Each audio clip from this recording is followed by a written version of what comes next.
Bob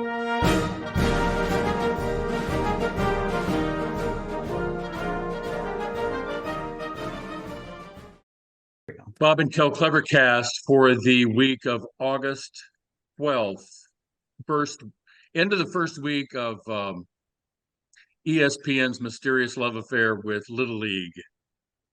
Can't imagine anybody's watching. All the family and friends are in the stands. More on that in just a bit. Very excited to announce a new celebrity impersonation. What makes this unique is that we don't yet know the name of the person I'm about to impersonate. All we know is it's a child. He's 6 years old. He lives in Newport News, Virginia. He shot his teacher. Shot his teacher in the hand and arm with one bullet that was in the gun borrowed from his mom. While the teacher is off tending to the blood that's flying out of her body, another teacher comes to the rescue, takes the child by his little black hand, takes him to the principal's office. And on his way there, he says, have you heard this story? Have you heard this recap of what's going on? He says to her, "I did it. I shot the bitch dead." So I think it would have sounded something like this. "I did it. I shot the bitch dead." Well, you sound like Cat Williams. never one to let a business model get past me. I'm now at work on a children's book called "Did You Shoot the Bitch Dead?" And you conjugate sentences like "I shot the bitch dead." I is the noun, shot is the verb, bitch is the direct object. Dead, I guess, is a modifier for the direct object. I don't know what that would be called. But very excited about that business opportunity. Will you read the audiobook or will Samuel L. Jackson? That's a great idea, Samuel L. Jackson impersonating the player to be named later. We still don't know his name, and we may never know his name because he's only 6 now. Maybe when he's 18 or 21, we'll know his name, but that's I shot the bitch dead kid. That's a great idea of him just inhaling some helium as he's reading the book and makes his voice go up as he says the motherfucking plane. We're going to use that news from Virginia, an original slave state, to segue into your review, Kel, of your visit to South Carolina. Did you hear? Oh, nice. Did you hear screaming and bullwhips cracking as Neil Young predicted in his song of long ago? I didn't, but you could hear faint rustling. You could hear it in the background. It's pretty. They have a smile on their face, but they're toting a gun in their bag. It's hillbillies and rednecks here and there, but I tell you, I have a special piece of my heart for those people. God bless them, as they would say. Not that long ago, I saw an interview with a reporter for Mississippi Today publication, which broke the Brett Favre misappropriation of funds scandal at Mississippi State. And it really moved me how much these people love where they grew up, despite the sins of that entire region. If the United States were a city and the states or regions were districts, you've seen maps of cities like, let's say, Minneapolis. You'll see one district over here and it'll be labeled, and another one up north, let's say Northeast. If the map of the United States were a city, from Texas, original slave state Texas, all the way up to Tennessee, you would see the word slavery. And that would, be a little capsule version of that portion of American history. I spent a week per year in the late 70s in both Richmond, Virginia and Birmingham, Alabama. And it gave me the willies. And I know I was probably hypnotized by a certain slant on those events. One good thing did come of it. In the subterranean bowels of the Birmingham Jefferson County Civic Center, a door opened as I was making my way down to the court level to grab a player for an interview after a match.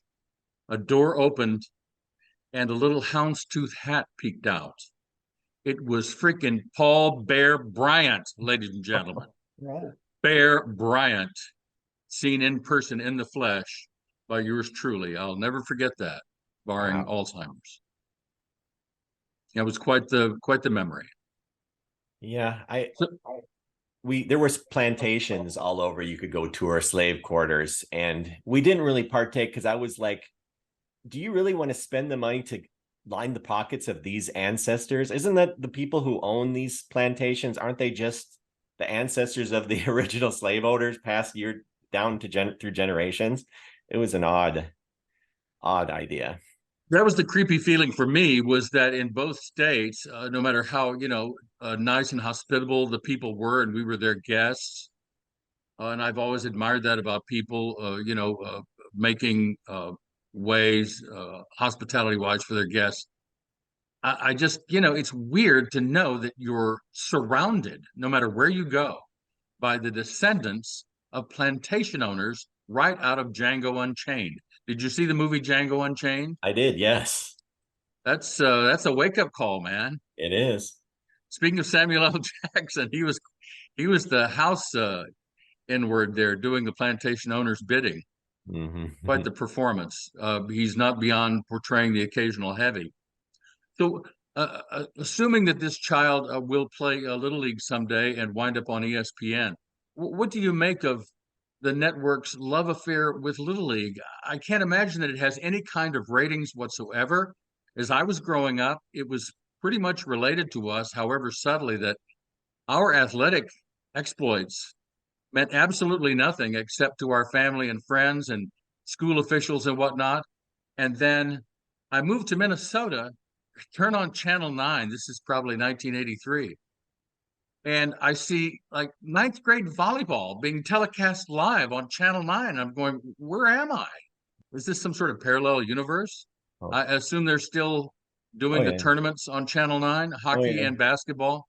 Yeah, pretty much. I mean, everything. Yeah, the hockey tournament is still probably one of the biggest ones in the country, if not, definitely. And then, basketball, girls, boys, all of those tournaments are still very popular. The only I can think of is just hockey parents, soccer parents, basketball parents. They're all cut from a different cloth. I mean, I try to be a part of those groups, but man, they are intense. Sometimes they just want to.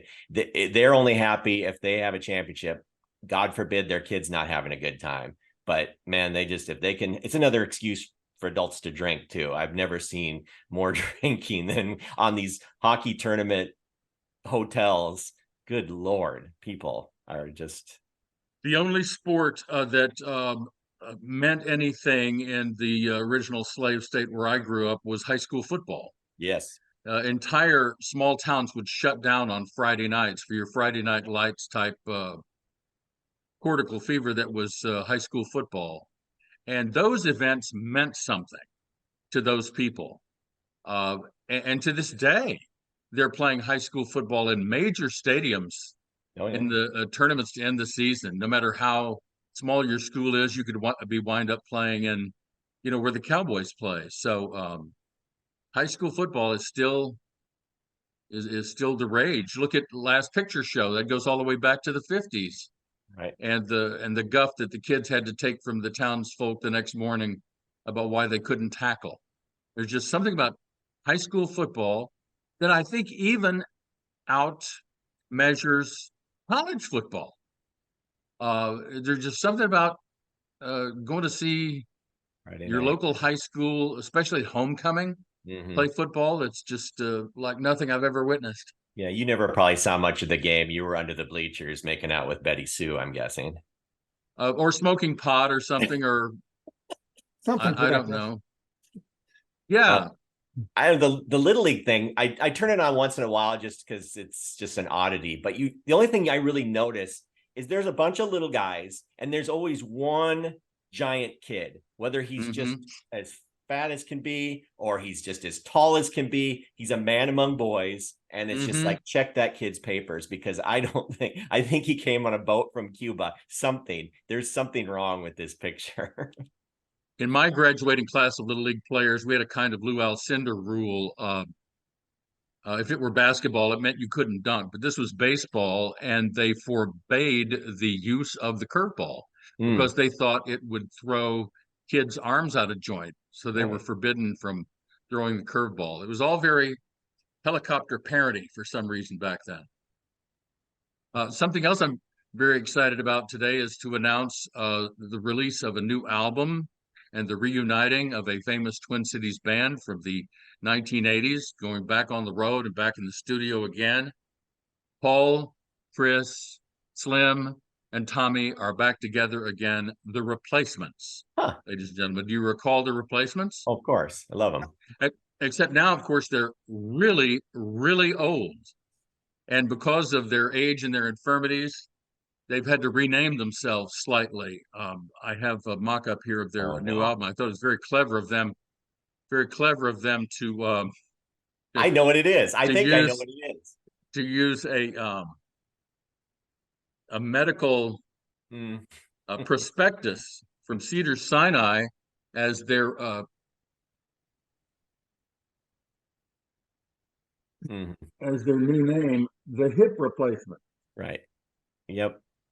I was going to write that down and then show it to you after you showed me to say we were on the same page with that one. I like it that you can still see my jokes coming down Fifth Avenue. At first I said replacement hips, because you could go replacement hips, but I get the hip replacement because hip is like, they're cool, daddy-o. They're the cool replacements. They're still very hip musically from the two songs that I've heard, which is Where Did I Put the Prevagen?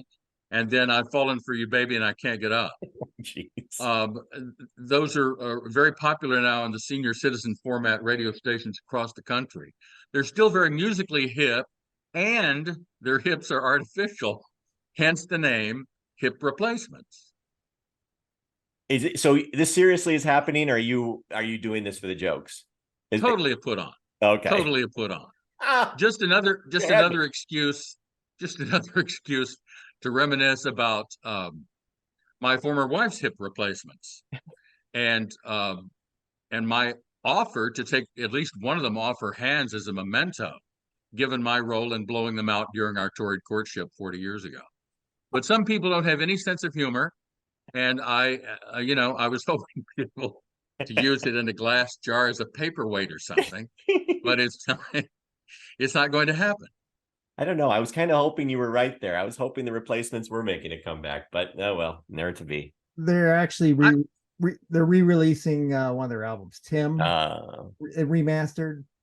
But they're not replaying. They are in the news right now, but they're not going Taylor on it. They're not rewriting or re-singing it. No new product. No, okay. Just remastered. Hip Replacements. Yeah. I could only hold that in for so long. I know. I feel like you've been sitting on that one for a while. No pun intended. With the hips, sitting on it for a while. Yeah, they were quite the binge drinkers and druggies back in their day. I'm really amazed that only one of them has died. Yeah. And you remember the disastrous Saturday Night Live appearance? And I guess within the past couple of years, they re-released a live album from the late 80s, someplace in the industrial Northeast. Still a prolific band and real pioneers, if you ask me. So it's no surprise that given, the ravages of time, they would have to change their name to Hip Replacements. Another project I'm working on is called, and this was inspired by his recent start for the Houston Astros against my Angels. It's a little book called The Verlander Diaries. And it's a day-to-day of Verlander in the off-season and hopefully getting to the mystery of why he bothers to play baseball anymore when he could be spending the rest of his life just sitting on the living room sofa and watching the wife walk by in a bikini top and cutoffs. That would probably put you on that perplexed scale of over 10 if for some reason you heard Justin Verlander was divorcing Kate, right? I mean, that would just blow your mind if he ever decided he wanted to move on from that. You remember that Seinfeld episode where George Costanza just wanted to shake the hand of this woman he was lusting after? Remember that? Yeah. I would just like to swim in their pool. Yeah. because I have to believe the pool is just corroded with Kate germs. I'd see him, um, getting an underwater oral pleasure from Kate, No, and it would probably sound something oh like no. this. Oh no, wait, you told me years ago when what was the Showgirls came out, you said that you didn't buy it, that was happening, that Kyle MacLachlan did that underwater. You said that doesn't No, what I doubted the veracity of was Elizabeth Berkley being laid in the water, and then if you'll recall, her pleasure was such, she was so overwhelmed with physical pleasure that her head would concussively slap against the water. And I'm thinking, right. this poor girl's going to knock herself out. Oh. And I think most people, except for maybe Danica Mori in Italy, would knock herself out. Right, but this is an era before concussion protocol. So nowadays they don't allow that. You'd have to go under the tent. It would not surprise me to read in Deadline.com or Hollywood Reporter or something like that Elizabeth, Or in the Elizabeth Berkley would, have some CTE problems, like your typical well, 70-year-old NFL linebacker. yeah. Well, I mean, like I'm guessing that the Vivid Awards, they probably have like an ESPY type section where it's like greatest hits, the biggest jarring hits. And I'm sure your gal, Danny, has probably got that award a few times. If I'm asked at the end of my life if I You're have any asked? regrets, Oh, okay. my regret will be that I was never asked to bring her on at the AVN Awards with a keynote speech of some sort. To bring her on. My latest Pornhub discovery is that there's some sort of attachment that can be looped around the member, and it's pressed against the affected area. And as that's being done, the woman has a remote control for the vibrations in the attachment, and it just sends her into outer space. Have you ever heard of such a thing? Do they sell those in Lutheran land? Is this like the fleshlight? Isn't that the fleshlight with the? You've heard of that? No, I haven't. Tell me more. Well, correct me if I'm wrong, Kurt. there's a contraption that looks like expert. That looks like a flashlight. I feel like we're interviewing Larry Flint. I don't even know how I know about this. I think I read it in an article someplace or a book. Yeah, that's it. You read it in an article. It looks like a flashlight, and it's got on the end where the light would show. It's got a female. Yeah. Yeah. No, I saw that. It was in Consumer Reports. What kind of rating did it get? I think it was 3.5 stars. But you will see that she will see 3.5 stars as she is gouged by the member with the attachment loop there. It was pretty amazing, I got to say. You'd think that by now they would have said all there is to say about the basic Peg A, Slot B proposition. But, so many kids these days been there, done that. They need something more. I'm sure that's the case. I was really hoping that this early in the podcast we would not have to do any Pornhub reference. What's Brad up to these days? I can see this. Brad hasn't come up with any new product lately, so I'm guessing he's nursing a hamstring injury. Down in Charleston, there's like a row of different restaurants. They're all over the place, little mom and pop restaurants, and one said Newman's Coffee Shop. And I'm like, Brad, you came down here and you opened up a little coffee shop in Pornhub. It's just a wonderful thing. I love it. Maybe that's why he has such energy for the pistoning in the when things get hot and heavy, as we're nearing the end of the little tape nugget there. That's where he gets that energy, is from the fair traded, locally sourced coffee. I didn't know that Sebastian Joe's had coffee. I've just been to their website looking for Christmas gift ideas and seeing if I can have some pints of Sebastian Joe's sent to friends and family in the Twin Cities. Wouldn't that be a fun thing to get on dry ice on your front porch at Christmas time? Oh, like the same thing when you came back from California once and you brought me Jack in the Box tacos in a bite. Oh, man. Now you're talking some good eating. Best ever. I'm very story intensive for this podcast. I've been collecting a lot of stories that don't even necessarily have to do with me. Here's one of them. I heard this on my sports handicapping show a few days ago. So the story is about 20 years old. The woman from Hawaii, first time in the lower 48, certainly first time in Vegas, checks in at the Golden Nugget. Okay. And she's there to meet a friend. And she has some time on her hands before checking in. So she puts a $20 bill in a machine called Megabucks, which I'm totally in the dark about because I don't do slot machines. And she puts the $20 bill in, and all hell breaks loose. Buzzers, bells, horns, the whole 9 yards, and Golden Nugget employees rush over to her. She says later that she thought she'd won $1,000, and one of the employees points up to the flashing sign that says she has won $18 million with a $20 bill. They said, "Give us your identification, your driver's license, and we'll go get the documents and come back and see to it that you're paid." Well, of course, she's paralyzed. She has no idea how her life has changed, right? $20 to win 18 million. She didn't even look to see what she was going to win if she'd won it, right? Probably will put They it come right back back 10 in the minutes machine. later. They come back 10 minutes later with the documents and with a real glum look on their faces. She wondered, what the hell's up? And they said, "You're 19. You have to be 21 to play." So from having her life changed to being escorted out of the casino by security. What a rags to riches to rags tale. I just thought that was a fabulous story. And I hope you do too. Yeah, great. You should make a movie out of that. That sounds like Maybe a fascinating. short movie. I read this about the Taylor Swift Eras tour. It was a piece in the New York Times because they were looking for different angles on the whole Taylor Swift phenomenon. And people up front who paid $11,000 per ticket had tears streaming down their faces. They were crying, not necessarily from the expense of the ticket, but the fact that their idol was there in front of them. Can you imagine? Is there an artist that could have that effect on you? Either of you? I can't imagine. No. I mean, I like good music. I like good concerts, but I don't think I've ever been moved to tears. Couldn't believe the what they were portraying there in real life. Also, yeah.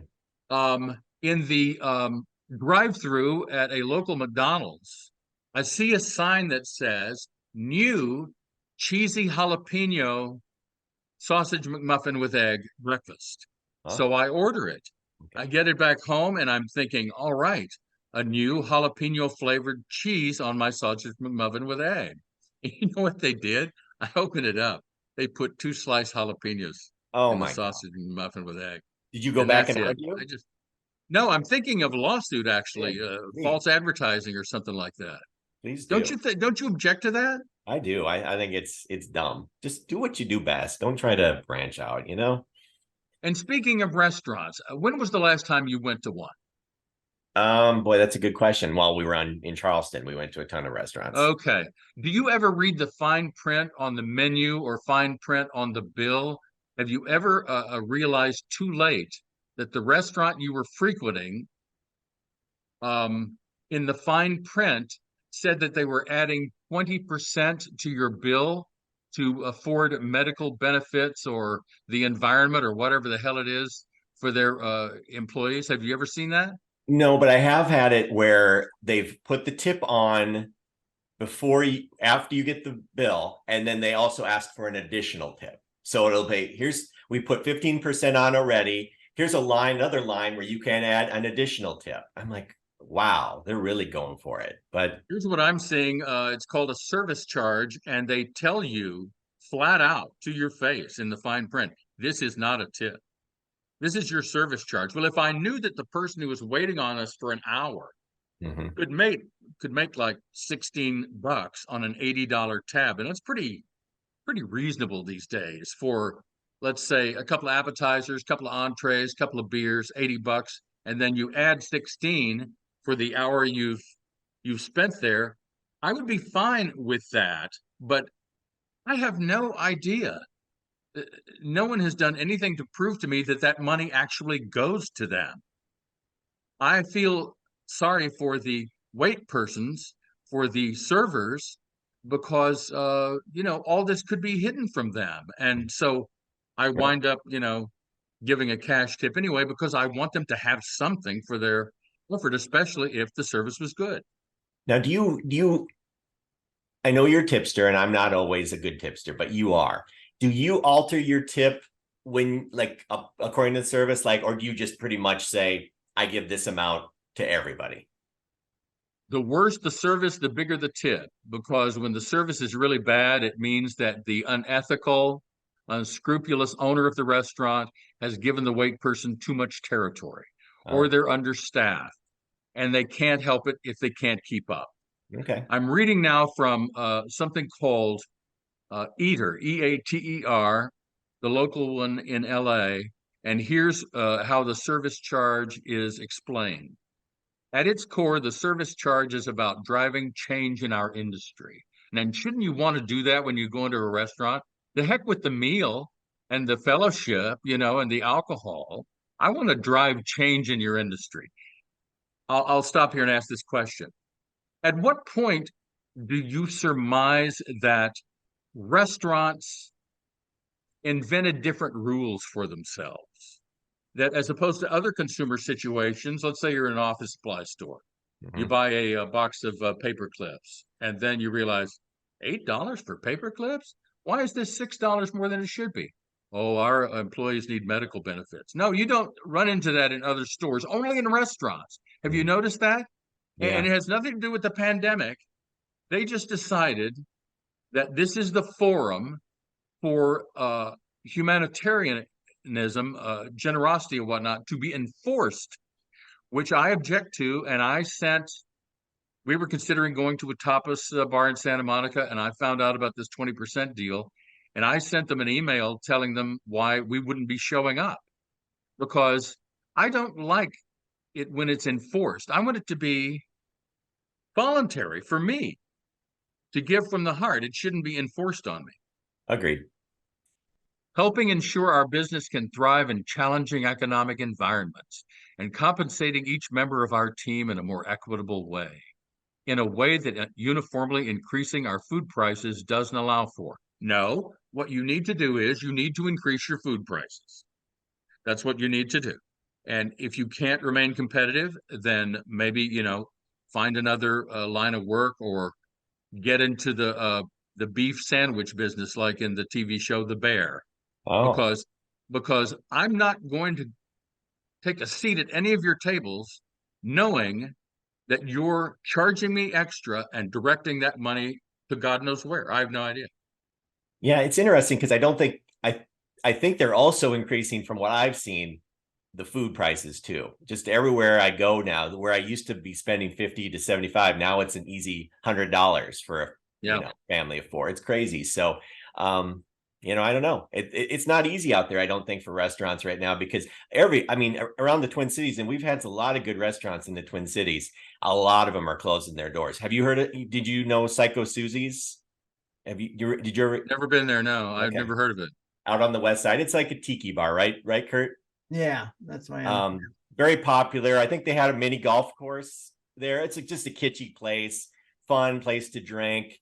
And it went under, or it was last day recently, or its last day is coming up. Yeah, it was recently. What they just couldn't compete? The demands of the industry drove them out of business, or was it a supply chain thing, like during the pandemic? What drove them out? I'm not sure. I'm going to have to do some more research on that. But the thing is, from what I can tell, a lot of restaurants struggled during COVID and just haven't been able to get back to where they're comfortable. So yeah, that's the nature of the business, I guess.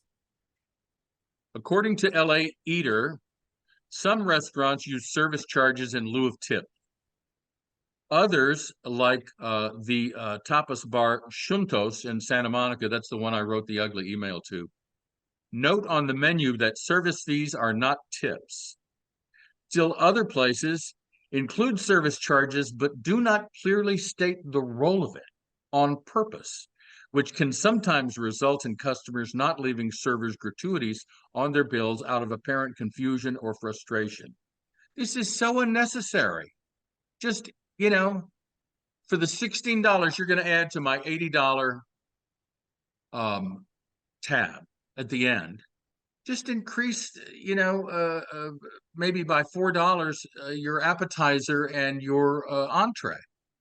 And then I can tip of my own volition whatever I feel the people deserve. This is not rocket science. I don't understand why the mandatory generosity deal. I don't get it.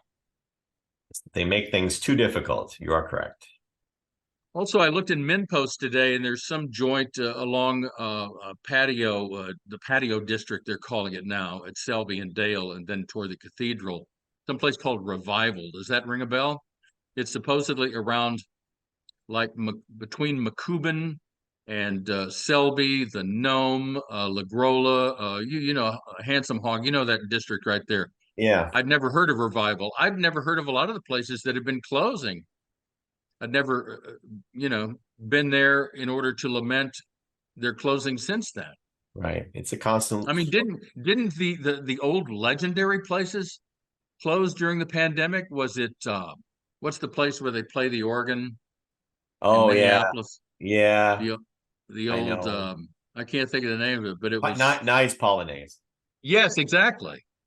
And I think maybe Liquor Lyle's or something Lyle's something or other where Tiny Tim used to sing.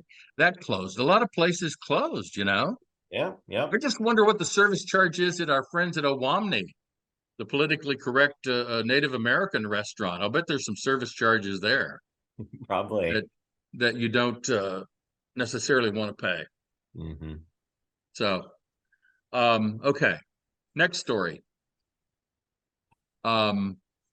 I've noticed a rash in the past month, let's say, one per week of celebrity suicides, or someone's life ends. They're found in their motel room, or they're found in their home. They're dead, and then later the mother comes out and says, "Oh, he didn't mean to end his own life." Usually, it's some spindly, jaundiced peripheral actor on HBO, or it's somebody like Sinead O'Connor who's been dealing with emotional troubles for years, right? Mm-hmm. And the newspaper, I don't know whether it's a change in policy or what, but they never tell how the person committed suicide, whether it was an overdose or whether it was a gunshot or what the deal is. Is it crass of me to wonder how they ended it? I mean, I had a guy whose desk was not that far from mine at Thomson Reuters, FindLaw, several years ago, who ended his own life. And I don't know. I was just kind of curious. Sure. Who was it? Johnny Manziel. There's this new special on HBO, documentary about his life, about him attempting suicide, and he said the gun didn't go off. I'm thinking, man, you're not trying hard enough. What you do then? And you clean the gun, you get another gun, you hire somebody who has a gun, and you get it done that way. You weren't trying hard enough. You obviously wanted to continue living the debauched life you were living. Amazing story about him being in Las Vegas partying the night before he was due back in Cleveland to start an NFL football game as quarterback.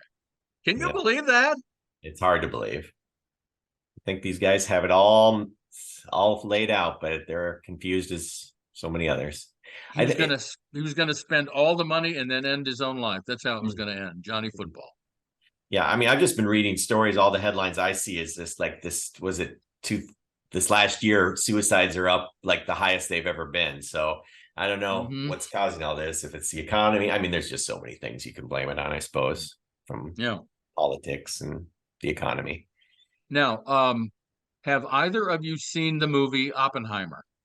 Not yet. Okay. Have you heard this rumor? And I'm seeing it alluded to kind of between the lines in reviews. And I'm just wondering, why is this necessary? Why do I have to see Oppenheimer having sex? If this were a movie about Einstein, would I have to see Einstein having sex? I don't understand why, in order to humanize this historic figure, We have to lower him to our level that he would have a desire, that he would have a libido of some sort. Yeah. I guess sex sells, Bob. I don't know. It's basically, who the guy playing Oppenheimer, is it Cillian Murphy? Yeah. Attractive guy. I Yeah. doubt Oppenheimer was as attractive as Mr. Murphy. So it's and not as attractive as the Kansas City Royals pitcher, who is who could be his double.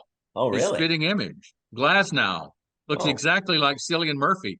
looks People like are going up to him and asking for autographs, and I'm thinking, I bet they're asking for more than that, and I'll bet he's taking them up on that. I mean, if I recall my Jose and Ozzie Canseco stories correctly from back in the day, Ozzie was constantly mistaken for Jose and benefited from it sexually. There had to be a lot of girls who were into Ozzy too, the crazies and stuff like that. They didn't care if it was Ozzy or Jose. That was back in the day when I think groupies were. Are groupies as rampant as they used to be in the 60s, 70s, 80s, or you think it's toned down? What do you think? Good question. I just don't know. I haven't been out on the road with any rockers lately, so. Look into it. You think Taylor Swift's background singers or whatnot get approached by people? Well, possibly, probably. I would imagine so. Well, this kid she's supposedly dating or was dating is quite the piece of work. He's just but really out of control. But she's just a piece of work too. Doesn't she just love him and leave him? Isn't that her modus operandi? She's got to write a song about breaking up, so she breaks up.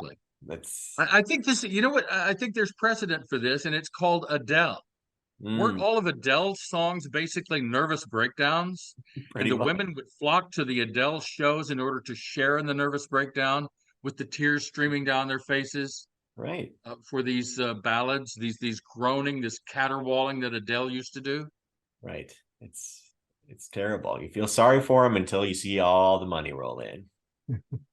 On a completely unrelated topic, I've been noticing from my international headlines that the African country of Niger is in the news. Niger.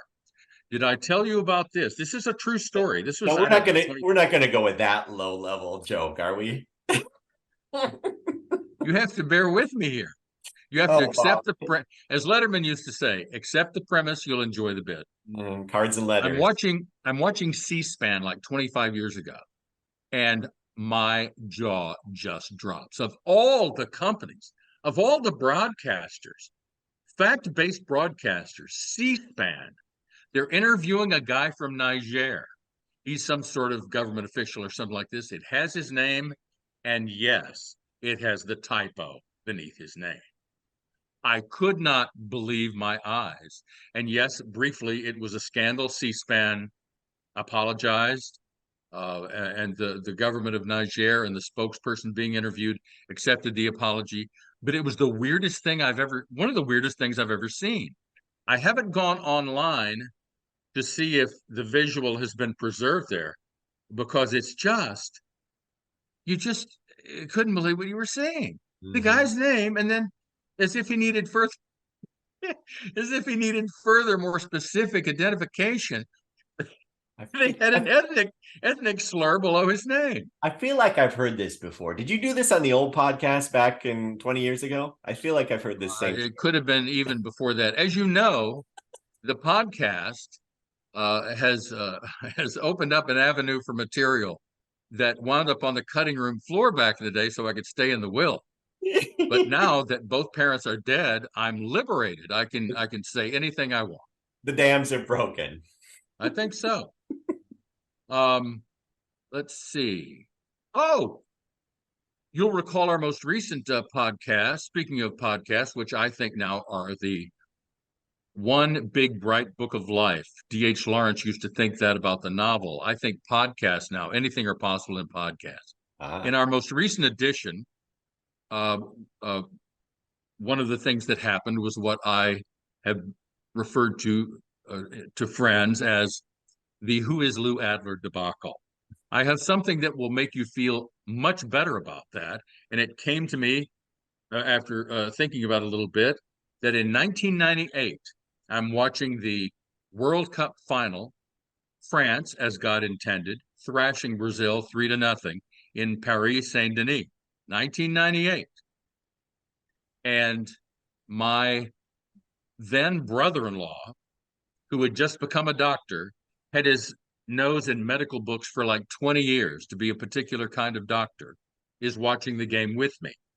He's an Argentine immigrant, married a national, my former wife's sister. So we're sitting there in Dayton, Ohio, kind of the Beverly Hills of Dayton, because he was making some good money even then.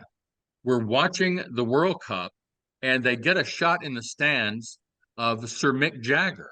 And the announcer makes a note of, there's Mick Jagger watching France play Brazil. So help me God. Dr. Jose Irazusta, that's his name, turned to me and said, Who's Mick Jagger?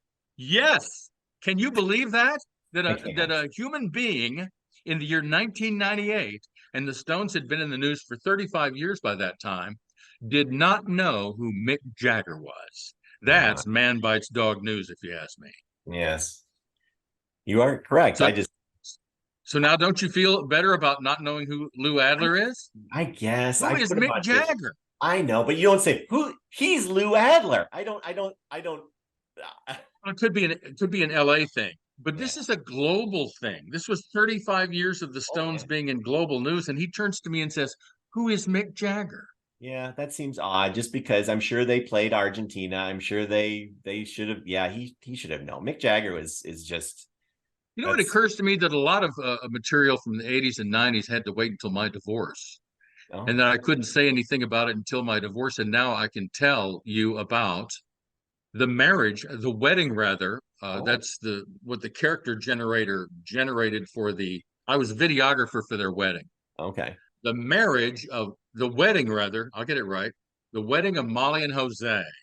That was the first thing you saw as you watched the playback of the video that I and a man named Detlef, a member of the family on the Berger side, took of the wedding from the balcony of the church. It just so happens that earlier in that day, as Argentine migrants are wont to do, Jose talked some shit about the United States. And this is while his country is dropping people out of helicopters to certain deaths. So I said, Detlef, you know what we're going to do? You see that big old facsimile of Old Glory down there by the pulpit? We're going to give that bad boy a workout during this video of the wedding of Molly and Jose. So we open up on a close-up of Old Glory in the background, and then the wedding of Molly and Jose in the foreground. Here comes the wedding party down the aisle and the organ music. Here comes the bride, blah, blah, blah. We gently dolly over to the wedding party. They come up to the minister to say their vows and whatnot. But suddenly, oh no, what's happening? The camera POV is wafting back over to Old Glory for a close-up of the Stars and Stripes. And this went on for like 30 minutes. They got the biggest kick out of it once they saw the playback, because they know that we were kind of pissed off. And Detlef, with the benefit of hindsight, fast forward, I don't know, 30 years, is this big Trumper, like, let's go to the Capitol Trumper. I mean, he was a rabid frickin' Trumper, as it turns out. I, of course, went the other way philosophically, but it really felt good to stand up for Old Glory during the wedding of Molly and Jose. If I knew that I wouldn't inspire another attempt to extort me for money by my former wife, I would text her and ask her, where can I get a copy of the video of the wedding of Molly and Jose? Because I'm telling you, it's a stitch. I imagine you never even got paid for that. I didn't ask to be paid. It was a labor of love. A labor of love. It was a labor of love of country. Oh, and they got what they paid for.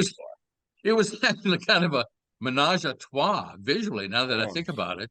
The bride, the groom, and the American flag. It was really very cool. Yeah. And I just wish there had been a microphone present, because I would love to hear that behind the scenes DVD commentary as you're recording, because that would have been priceless. Probably would have upset a few people too. You know what though? Fast forward a few decades, and they're still very happily married. And all the adopted children from the mother country who could have been left behind sitting in a puddle of their own fecal matter are now upstanding, prosperous Americans just by dint of his nationalism for his home country. And he's a patriarch now. He has his home that he shares with Molly in Jacksonville, Florida. And then he has bought adjoining plots around him for all the children and grandchildren to live in. He is like Big Papi or Big Daddy if you're into the Tennessee Williams thing. And they come to him with all of their emotional and financial needs, and he's just in high clover, man, every day of his life. He loves being the source of all that family harmony. So there's a happy ending to this. Yes. He actually calmed down with he's now, subduing his hatred for the United States. He despises Trump and the governor of his state, Ron DeSantis, and he's turned out to be an okay dude. I'm glad to report. So we have a happy ending here. Nice. And the patriotism thing then reminds me to tell you about an online dating story from this would be post 2000. I'm guessing around 2003 or 4. Online was fairly new. Online dating was also new, and I struck up an online conversation with a young woman, and we met at the Green Mill. I doubt that it's still there. Oh, I'm sure a Green Mill attached to a hotel. That's what attracted me in Shoreview. It's still there. Okay, and it's on 694. Yep. Inside of 5 minutes.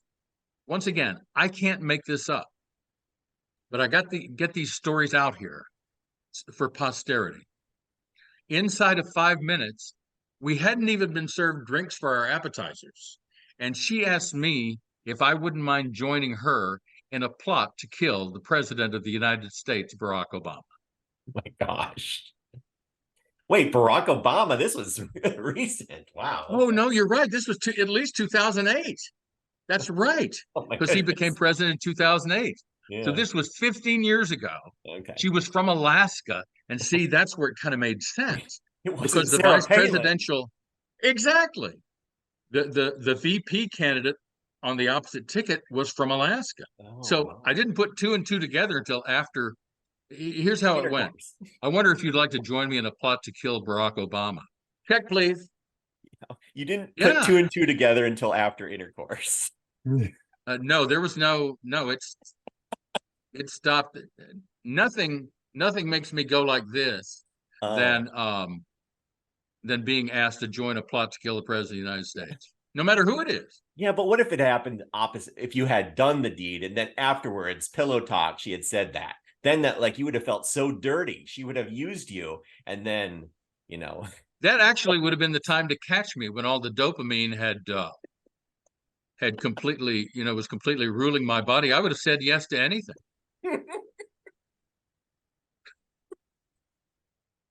But seriously, I can't make that up. That has to have happened. Has to. Okay. A neighbor recently moved. This was the one who moved to Alabama. Remember, I made a big deal of that. Don't move to Alabama. Don't visit South Carolina, that kind of thing. I remember. I found out who he was, and I looked him up online. He wrote his own.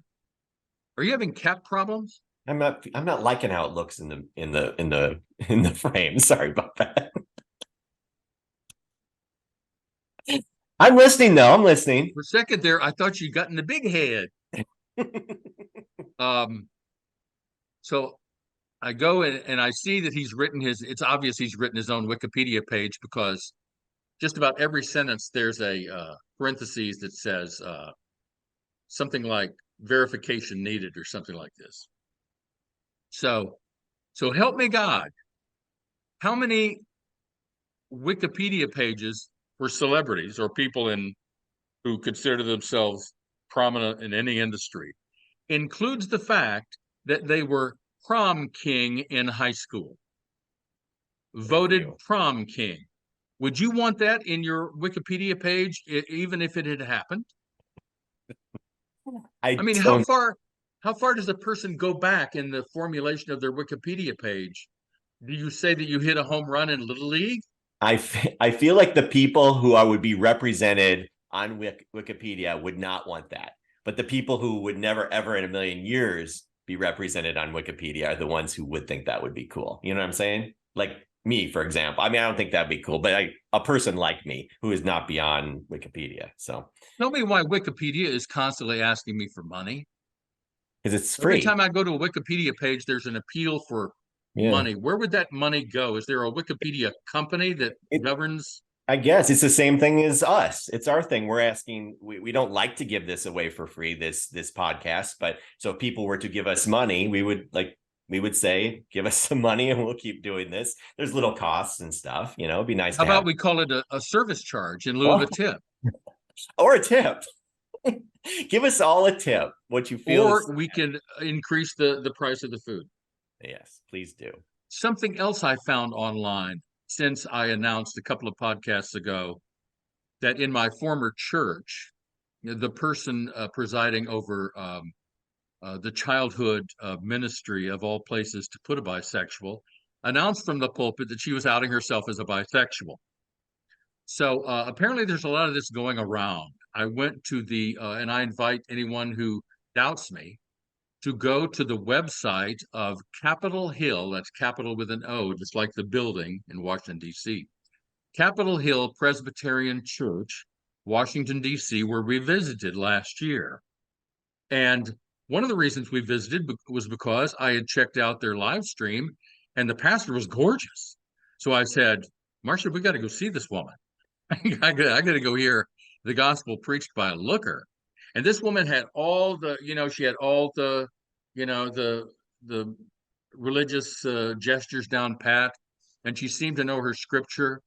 And after we attended the church, I went to their website. So help me, go to the About tab or wherever you can find information about the pastor. This is Pastor Rachel. That's how she likes to be addressed, Pastor Rachel, Capitol Hill Presbyterian Church, Washington, D.C. And you'll find that Pastor Rachel is described as a bisexual, married to a man with 2 children. So here's my question. Is there a third party in this relationship? Has the bisexuality stopped? Why would you continue to describe yourself or allow yourself to be portrayed as a bisexual if you are married with 2 children? Does this mean that it's an open relationship, that you're still dating around, perhaps a chick on the side? How does that work? Don't you think bisexuality is it's just gluttony to me? It's just, pick one. And isn't gluttony a sin? Yeah, you're right. She shouldn't be preaching. She should Last night on Jeopardy, the winner of the Second Chance tournament called herself non-binary. What is the difference between non-binary and bisexual? And Ken Jennings kept referring to her as they. Mm-hmm. And I just said, Ken, cut that shit out. That's one person standing there. That's not a they. They would be more than one person. Well, what do you make of this? I could describe it, but I don't know. Yeah, it's something. All I'm asking is, without editorializing, is I want someone to explain to me what is the difference between non-binary and bisexual. Okay. I don't think. Yeah. I don't why think would my youngest go through all these surgeries and stuff in order to more closely resemble a man or a mannish woman in order to date women? Doesn't that strike you as strange? The heart wants what it wants. I feel for people for whom this is not, the identity thing is not down pat, conditioned from childbirth on, that they should make it parsed so finely. LGBTQ, so help me God, IA is what I'm saying. So does that mean LGBTQ in Iowa? Is that what that means? I think so. I think you nailed it. They've put such a fine point on this stuff that I don't know, like my youngest sent me a text saying, "Congrats, Grandpa, because I was made a grandfather for the second time this week. And I wanted to text, but didn't. You too, niece, because I don't know whether she's niece or nephew. Oh, This is getting hey, really complicated, and you don't want to say anything that could hurt people's feelings or be inaccurate. You know, they're working really hard to do this very specific sexual thing, and it's making life more difficult for the rest of us. do this. It's what Jerry Seinfeld would do. He'd say, "Congrats, you." You know, something like very, non. That's right. That's the episode where he couldn't remember the woman's name. Yes, exactly. That was the Mulva episode. It was. Thought her Very name might be similar. Mulva. Yeah. You don't know, so just say you. Yeah. I don't know. It's one of the great lines in Bad Sisters. Have you seen the Apple Plus? I've seen a couple episodes. I haven't watched everything yet. It's your freaking vulva. You can do what you want with it. That is the line of the year on any platform streamed sitcom or sitdrama, if you ask me. You mentioned The Bear earlier. Did you decide to start watching that? 10 minutes in, I had to get out. My anxiety level was just raging. I dealt with deadlines, Kel, for 50 years professionally. I'm done with deadlines. To this day, I'm up at 4, studio by 5, on the air at 6 in my head because of 30 years of living that way. Right. I don't want to be anywhere near anyone, even if they're on TV, with the high stress capitalism thing. I'm done. I know. I did that for a couple of years and I still don't understand how I did that. I mean, just the idea of getting up that early. Oh my goodness. Yeah. Here's another great show for you, Billions, which I have not seen the new any new episodes of. I think they're starting a new season or maybe have already recently. And one of their actors is coming here to the Geffen Playhouse to be in a play that I thought I wanted to see until I read his bio. No. It says Daniel Isaac is a queer actor. So here's what I did.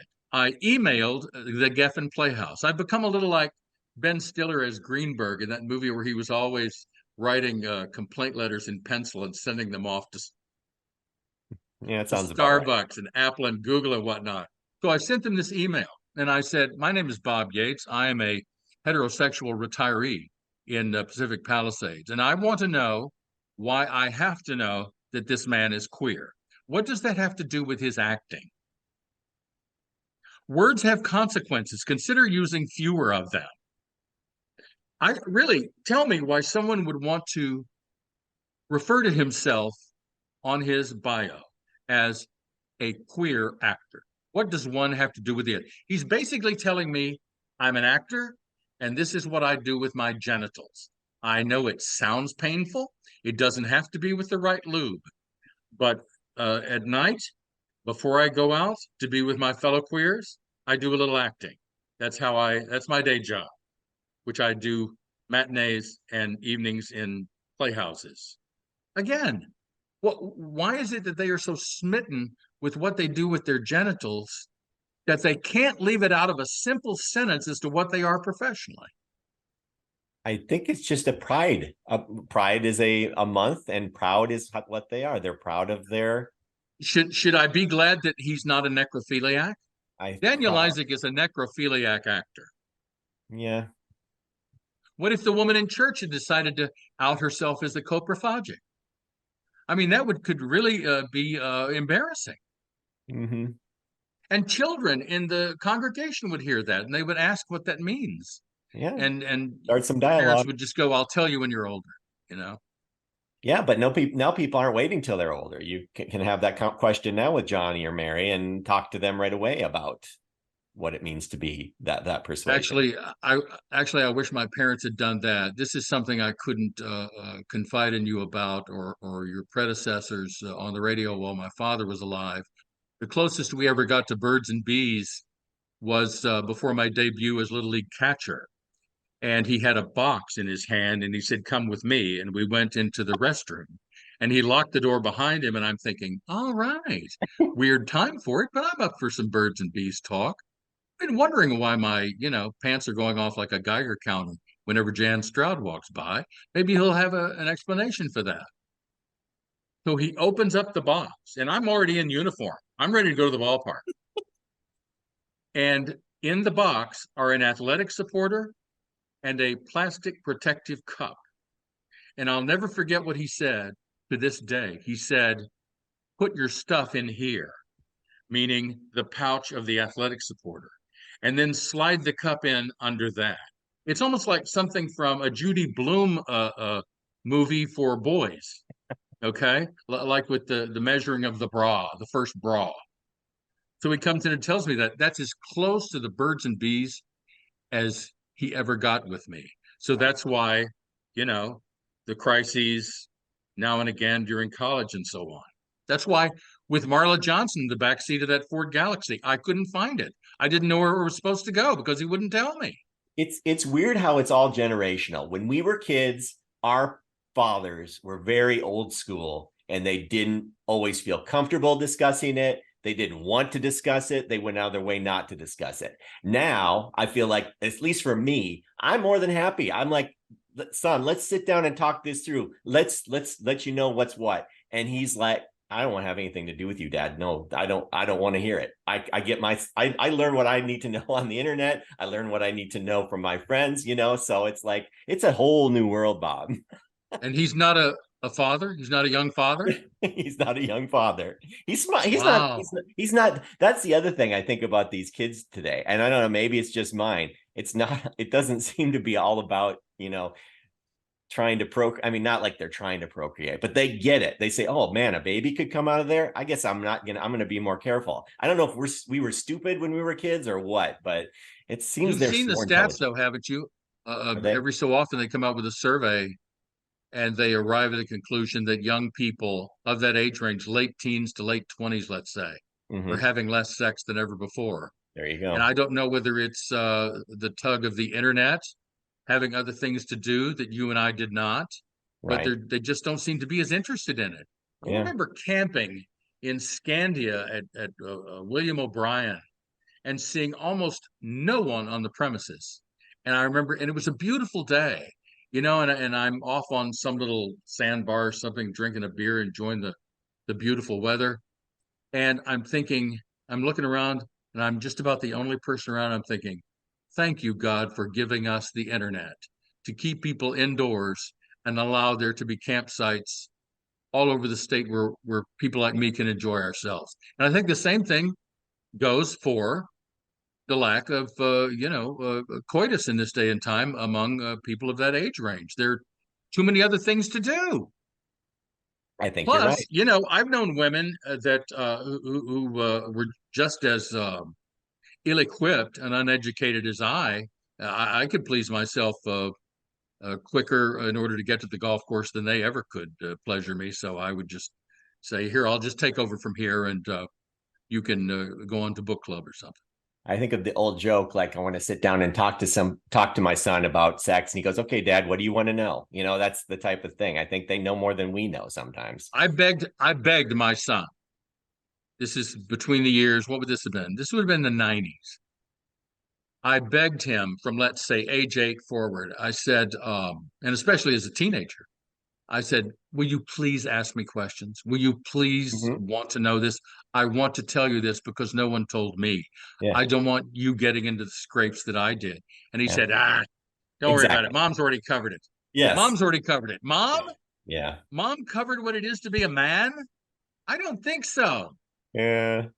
Once again, there but for the grace of God go I, happily married man in Fort Collins, Colorado, and to my knowledge, very few crises of the same nature. So all I'm saying is I think we dodged a bullet there. They seem to make up I don't know. It's weird. Kids are funny that way. Sometimes they figure it out on their own and it's awesome. And sometimes you give them all the knowledge in the world and they still fuck up. So it's maybe condoms look as yucky to them as they did to us when we were growing up. We'll have to use one of those. Screw it. I'm not even gonna try. This is silly.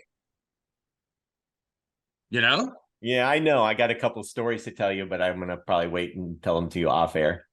No, do what I did. Wait until the entire family is dead. And then in a podcast 30 or 40 years from now, just give us this new avalanche of material of original found comedy. Yeah. Let me let me end with a radio story for you. All right. Once again, you're not going to believe that this has happened. This would have been 1975. I'm off the air with a contest winner at radio station KXOL in Fort Worth, my boyhood radio station. I longed throughout my young adulthood of someday working for KXOL. It was the, as Reagan would call it, shining city on a hill, KXOL was. So I'm off air. I'm prepping a contest winner for how to go about receiving her prize. And I said, will you just write down blah, blah, blah, and send it to us here at KXOL? And do you know what she said? Would you spell that for me? What do you say? Can't make that up. Can't make it up. KXOL, would you spell that for me? Well, K is the little line with the two lines jutting out. No, I didn't go to those links, but No. yeah, that was kind of maybe a hint that I was about to go into a brave new world of moronics that I never thought possible. You often wonder, like, what's on a person's mind when that happens. Like, maybe they just got a jillion things on their mind and they ask a dumb question because they just aren't thinking. But man, you're right, though. You can't make that up. Addendum, if I may, a postscript, and then we'll close. I feel like a pastor. Yeah, close with a word of prayer. The choir will sing one more chorus, and then we'll close with a word of prayer. Oh, by the Anyone way, needing I'm to come bisexual.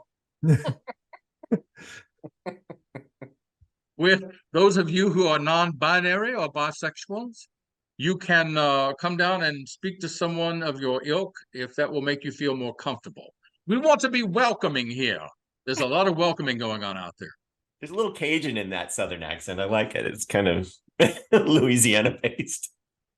So I'll go even farther back. 1968, journalism class, Haltom High School, suburb of Fort Worth, Texas. And we're cutting up because the boys and I are cutting up, meaning we're misbehaving, because Buffalo Tales, the high school paper, has just been put to bed. And we're misbehaving over in this annex of the classroom where the nuts and bolts of the operation are happening. And there's a cassette there. This is the cassette and 8-track era we're talking about. The cassette is unlabeled. If it had been labeled, I know we would have left it alone, but it was unlabeled. So when a person of that age range and that lack of maturity sees a cassette with 3 or 4 of his buddies, where's the nearest cassette recorder? We need to record some really nasty commentary on it. And I mean really nasty. For some reason, as I think back on it, I was put in charge of the C word, the dreaded 4-letter C word that no one in his right mind would utter in public these days. But Bob So what happens? So what happens? We find out later that on that cassette, beneath our obscene commentary, had been an interview with the incoming football coach, Joe Bob Tyler at Wichita Falls, which was an exclusive interview for the high school paper. So the sainted Irma Clark, journalism mentor and whatever you call the teacher back then, decided the next day to play the tape of Dorman Brumblow's interview with Joe Bob Tyler. Hilarity did not ensue. Oh my. And 3 or 4 of my buddies and I were called out of our separate classrooms at the time. We need to see Bobby H, please. And we were all herded to the principal's office, and it was as if, return to square one, we had just shot that bitch, because we were herded into the principal's office and threatened with all kinds of discipline. Physical, corporal punishment type, suspensions, prison sentences, you name it. They threatened us with it. Wow. For erasing over Mr. Brumblow, my high school colleague's interview with the incoming football coach. I was told that as this conversation went on tape after Irma Clark had hit the play button, she goes over to sit down, and then all of a sudden, it's Larry Flint talking to Hugh Hefner, talking to Bob Guccione, talking to Dice Clay, and she's just sitting there, and just her face goes slack, and the kids are going, "What the fuck, teacher?" And all hell broke loose. How old again? I'm sorry. This would have been 1968. We were 17. Okay. 17 seems a little bit more. You can know those words. I feel like for some reason I was picturing you at 13 or 14, and I'm like, No, okay. I was saying things that I had heard like on the blacktop, on the playground. I didn't even know the meanings of them. Were you from the Just hood? to be filthy. And I'm really amazed that we were allowed to graduate. I'm amazed that we were allowed to graduate. Haltom Yeah. High School, 1968. But seriously, people, Capitol Hill Presbyterian Church, Washington, D.C. Pastor Rachel is a bisexual. Go there now and see if what I just told you isn't true. And we'll talk to you next week. Welcome to our world. How does this go? Albert River Woodworth. Good luck in the next world. God bless you, Jaime Robbie Robertson. Big Al. And we will see you next week. All right. Bye-bye. Bye. So long for now.